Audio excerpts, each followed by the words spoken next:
Vous avez tous suivi ce matin et depuis quelques jours la détérioration de la situation sécuritaire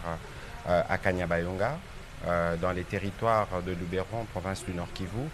Le président de la République a donc convoqué cette réunion du Conseil supérieur de la défense élargie pour faire le point général de la situation. Évidemment que nous avons parlé de la situation opérationnelle du pays de manière générale dans toutes les trois zones de défense, mais il y a eu un accent particulier qui a été mis sur les événements de Kanyabayonga. Après 3 heures, après près de 3 heures des discussions et un tour d'horizon avec les différentes autorités militaires, des perspectives et des mesures ont été proposées au président de la République pour que les forces armées de la République démocratique du Congo puissent très rapidement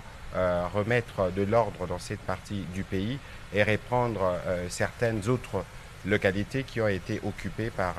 les forces, les forces rwandaises, parce que c'est d'elles qu'il s'agit. En même temps, le président de la République a tenu à rendre un vibrant hommage aux forces armées de la République démocratique du Congo qui défendent au prix de leur vie la patrie. Et il a lancé un appel à toutes les populations de cette partie du pays, mais aussi à tous les Congolais. D'ailleurs, il y aura un message du 30 juin dans les heures qui suivent. Il aura l'occasion de revenir